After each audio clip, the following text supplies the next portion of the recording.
안녕하세요. 캘리트의 부동산 그룹의 헬렌 전입니다. 요즘 한창 이사철이 시작되어서 집 구매와 매매에 대해서 많은 문의가 있으십니다. 그 중에서도 먼저 알아보셔야 할 것이 융자 승인 여부입니다. 오늘은 그 문제에 대해서 우리 전문가를 모셔서 상담해 보려고 하는데요.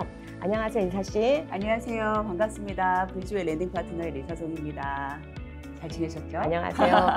네, 요즘 많은 분들이 융자에 대해서 관심이 많으시잖아요. 네. 그 중에서도 또 이자율 또 다운페이에 대해서 여러 가지 문의가 많으신데 FHA 융자들을 많이 말씀하세요. 어떻게 설명해 주실 수 있죠? 요즘 FH 융자라는 그 프로그램이 많이 나오는 이유가 그 신문에서 한번 FH 융자가 이제 영주권자 이상밖에 안 된다라는 뉴스가 한번 나오면서 많은 분들이 더 관심을 많이 갖게 되신 것 같아요. 이 FHA 융자라는 거는 이제 정부 보증 프로그램입니다. 그래서 정부 융자, 흔히 말하는 정부 융자라고 생각하시면 되는데요. 오늘은 이 프로그램을 한번 같이 저희가 한번 안내를 손님분들께 여기 이제 구독하시는 많은 분들께 정보를 드리면 참 좋을 것 같아요. 그럴 것 같네요. 자, FHA에 대해서 좀 자세히 알아보려고 하는데 많은 분들이 얘기는 많이 들어보셨다고 하세요. FHA, 네네. FHA. 근데 정확하게 뭔지는 정확하게 모르시는 분들이 많은데 어떻게 간략하게 설명해 주실 수 있으신가요? 네네. 우선 저희가 FHA 융자 하면은 적은 다운에 좀 낮은 크레딧 점수 이렇게 좀 뭐 조건들이 안 좋아도 좋은 이자율을 받을 수 있다라고 말씀을 하시죠. 그래서 이 정부 융자는 다운페이가 미니멈 시작이 3.5%부터 시작하시고요. 크레딧 점수도 580점부터 시작을 하세요. 물론 아주 낮은 점수는 은행 서류 심사관들도 이제 매뉴얼 언더라이팅을 한다 그래요. 그래서 그렇게 시작을 하는 미니멈 점수가 있고요. 그리고 크레딧 점수가 낮고 다운페이가 낮은 비례에 비해서 이자율이 좀 저렴합니다. 그렇기 때문에 많은 분들이 좀 관심이 많으시고요. 이제 5월부터 저희가 이제 법이 좀 바뀌었어요. 그래서 FH 융자는 5월 25일부로는 영주권자 이상, 그러니까 영주권자부터 시민권자들만 신청하실 수 있는 프로그램이 되었습니다. 아, 그렇군요. 그러니까 첫 집을 구매하시려는 분들, 또 다운페이가 좀 부족하시는 분들, 또 신용 등급이 조금 낮으신 분들에게 정말 적합한 프로그램인 것 같아요. 네. 근데 이렇게 너무 좋은 프로그램에도 불구하고 좀 단점은 있죠, 또. 그럼요. 네, 이제 융자 프로그램은 정말 저는 그렇게 생각해요. 이 융자라는 거는 내 상황과 나의 상황에 맞는 프로그램을 찾는 거거든요. FHA라는 융자가 모든 분들한테 다 삐대는 건 아니에요. 그렇죠. 근데 나 FHA 융자로 알아봐 주세요. 손님분들 그냥 처음부터 전화로 그렇게 문의하시는 그러세요? 분들도 있어요. 네. 근데 이제 많이 이제 신문이나 광고나 공부를 하신 분들이죠. 하지만 FHA라는 융자는 정부에서 제가 보증을 하는 프로그램입니다라고 말씀드렸잖아요. 그렇기 때문에 보증금이 들어가요. 그 보증금이 융자 금액의 1.75%라는 업프런트 피가 들어가고요. 물론 이 큰 금액은 파이낸스, 융자로 금액으로 롤오버를 할 수 있습니다. 그래서 융자 보험료가 업프런트 피가 들어가고요. 그리고 매달 내는 몰게지 인슈런스 프리미엄이 있죠. 네, 그거는 컨벤셔널 일반 융자도 마찬가지예요. 일반 융자도 20% 이상 다운하지 않는 분들은 그 몰게지 인슈런스가 계속 붙습니다. 그런데 이 FHA의 장점과 이제 단점을 조금 구분을 하셔야 돼요. 그러면 다 장점만 있냐? 아니죠. 다 단점만 있냐? 그것도 그렇죠. 아니에요. 이제 장점을 먼저 저희가 이제 말씀을 드리면 적은 다운 3.5%부터 시작한다. 그리고 크레딧 점수가 좀 낮아도 가능하다. 그리고 크레딧 점수가 좀 낮아도 우리가 낮은 이자율을 받을 수 있다. 그런데 또 하나의 장점은 뭐냐면 내가 인건비의 지출이 조금 더 높아도 내가 예를 들어서 하우징에 대한 익스펜스가 나가는 거 플러스 자동차 페이나 학생 융자나 이런 거에 대해서 좀 룸이 더 많아요. 보통 일반 융자보다. 그렇기 때문에 융자를 승인을 받을 수 있는 폭이 좀 더 넓다라고 생각을 하시면 되고요. 근데 단점은 아까 말씀드린 것처럼 이제 앞에 보증금 1.75% 업프런트 피가 붙는다는 거고요. 그 다음에 우리가 매달 내야 되는 20%를 다운하지 않으면 내는 컨벤셔널 융자도 마찬가지지만 그 융자처럼 몰게지 인슈런스가 있다는 거예요. 근데 이 몰게지 인슈런스가 크레딧 점수 상관없이 딱 고정되어 있는 금액이 나갑니다. 그래서 그 금액이 매달 나가는데 단점 중에 하나는 이 몰게지 인슈런스가 재융자라거나 집을 팔기 전까지는 뺄 수 없다라는 거예요. 우리가 일반 융자 같은 경우는 집에 에퀴리가 20% 찼습니다. 그러면 흔히들 손님들이 문의하시는 게 그럼 몰게지 인슈런스 나중에 뺄 수 있나요? 를 물어보세요. 네, 그렇죠. 근데 FH 융자는 그게 뺄 수가 없어요.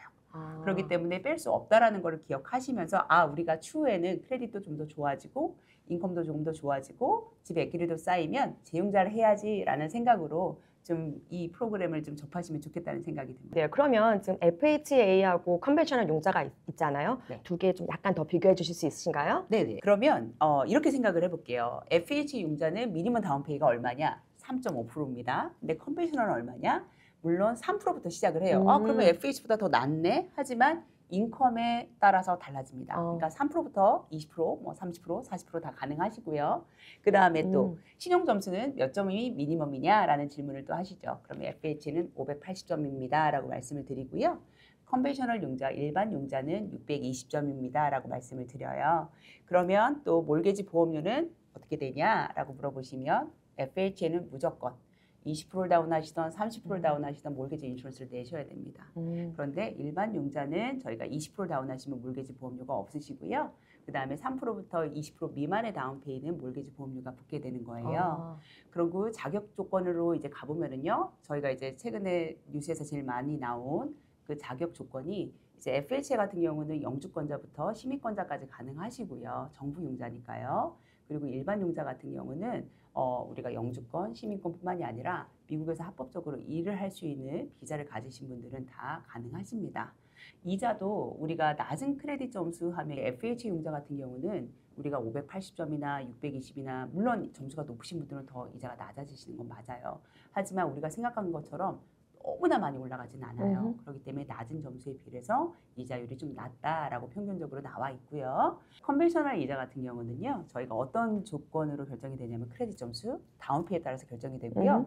그렇기 때문에 컨벤셔널 론하고 FH 론하고는 굉장히 조금은 다른 부분이 있다는 거 좀 기억하시면 좋겠습니다. 본인이 보통 먼저 판단을 하셔가지고 이렇게 네. 물어보시는 것보다 내가 지금 어떤 게 제일 좋은지 전문가를 찾아가셔서 내 상황과 내 이제 인컴이라든가 여러 가지 상황을 상담을 하시면 보다 좀 더 좋은 결과가 나올 수 있는데, 특히 그래도 FH 융자로 요즘에 많은 분들이 관심이 있으신 이유가 뭐냐면, 나는 크레딧 점수가 너무 낮아, 혹은 나는 다운페이가 좀 모자라 하셔도 가능한 문이 생겼잖아요. 그래서 내 집 마련이 조금 더 쉬워진 경우가 있죠. 이런 부분이 뭐냐면은요, 손님들 입장에서는 지금 이자가 고금리예요. 지금. 맞아요. 그거와 동시에 이자만 오른 게 아니죠, 여러분. 집값도 올랐죠? 집값 올랐죠? 네, 맞아요. 그것만 올랐겠습니까? 집값이 오르면 텍스가 올라요. 맞아요. 집의 세금이. 그런데 또 한 가지 문제는 지금 보험료가 다 오르고 있다는 거예요. 네. 맞아요. 그래서 이 모든 팩트들을 볼 때 모든 비용이 올라가다 보니까 융자를 승인받을 수 있는 룸이 굉장히 적어진다는 거죠. 그쵸. 그러다 보니까 조금 더 융자를 좀 룸 있게 만들어줄 수 있는 FH라는 융자가 이제 저희들에게 조금 더 이렇게 가깝게 다가오고 있지 않나라는 생각이 듭니다. 너무 부담스럽잖아요. 요즘에 집값이 너무 많이 올라가서 맞아요. 진짜 많이 알아보시면 좋은 프로그램인 것 같아요. 그리고 또 그런 게 있죠. 기프트로도 가능하죠. 선물 받아서. 네. 예전에는 FH 융자 같은 경우는 기프트 펀드에 대해서 굉장히 좀 까다로웠어요. 그게 어떤 부분이 까다로웠냐면 기프트 펀드를 주시는 분, 내 가족분이셔야 되는데 그분의 뱅크 스테이먼이 들어갔어요. 좀 어렵네요. 심사관한테. 그래서 그분이 그 돈이 어떤 돈을 가져와서 다운페이를 쓰는지 서류 심사관이 확인을 하기 때문에 돈을 받는 분한테도 좀 죄송한 거예요. 그렇죠. 손님들이. 괜히 뭐가 잘못될 수도 있을까 싶죠. 내 언니한테 돈을 받기로 그죠. 했는데 우리 언니의 뱅크 스테이먼을 받는다라는 게 이제 다 출가를 하면 부담스럽죠. 그런 서로 부분에 대해서 굉장히 부담스러워지는데 네. 이제 좀 FH 융자에서 좀 좋게 바뀐 부분은 뭐냐면 도너의 뱅크 스테이먼이 더 이상 안 들어가도 된다라는 거예요. 여러 가지 많이 좋아진 점이 많이 있네요. 좋아졌어요. 서로 부담도 없고. 맞아요. 예. 근데 우리가 일반 융자도 기프트는 항상 굉장히 좀 쉽게 할 수 있는 부분이었거든요. 가족 간에. 그쵸. FH는 그게 까다로웠지만 이젠 풀렸다는 거. 그게 굉장히 좋은 점이고요. 그리고 아까 또 말씀하신 것 중에 요즘 집값이 많이 오르고 있습니다라는 얘기를 하잖아요. 맞아요. 자, 중요한 거는 정부에서도 집값이 오르는 걸 알아요. 알죠. 알기 알아야죠. 때문에 일반 융자도 그렇고 이제 FH 융자도 그렇고 융자 금액이 할 수 있는 상한선이 굉장히 높아졌습니다. 그래서 그 부분을 제가 좀 말씀을 드리면 할 수 있는 융자 금액이 얼마냐라고 물어보시면 론 리밋이라고 하죠. 그게 기본적으로 524,255불에서 688,850불까지 되는데 이 금액의 차이가 있는 거는 카운티별로 달라서 그래요. 예를 들어서 풀튼 카운티는 집값이 더 비싸다라는 개념이 있으니까 귀네 카운티도 그렇고 많이 오르는 지역은 융자를 우리가 68,550불까지 해줄게 라고 리밋을 정해놨고요. 어떤 다른 카운티들은 이 집은 집값의 이제 미디안 밸류 자체가 좀 낮다라고 판단되는 지역은 524,250불까지 내가 융자를 해줄게 라고 정부에서 규정을 해놨습니다.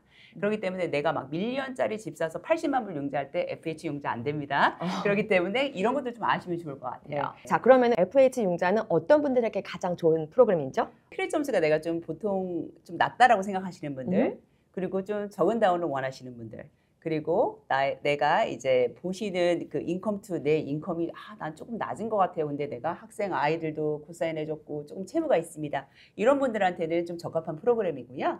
내가 컨벤셔널 일반 융자 같은 경우는 FH 말고요. 일반 융자. 이건 내가 크레딧 점수도 좋아요. 괜찮아요. 근데 다운은 적당하게 할 수 있고 인컴 투 대 지출도 내가 직장 다니면서 괜찮습니다 하는 분들은 한 융자에만 포커스 두지 마시고 양쪽을 다 비교해 가시면서 나한테 맞는 융자를 찾으시기 바랍니다. 오늘 너무 명확하고 간략한 설명 너무 감사드려요. 그래서 오늘 구독자님들께서 많은 정보를 얻으셨을 거라 제가 생각이 되고 감사합니다. 또 오늘 네. 정보를 가지고 많이 궁금하신 분들 있으시면 저희 영상을 통해서 DM 주시거나 저희 회사 이메일을 주시면 좋고요. 또 미사송님에게 이메일 주셔도 많은 도움 되실 것 같습니다. 자, 그러면 저희는 다음에 더 좋은 영상으로 찾아뵙겠습니다. 감사합니다.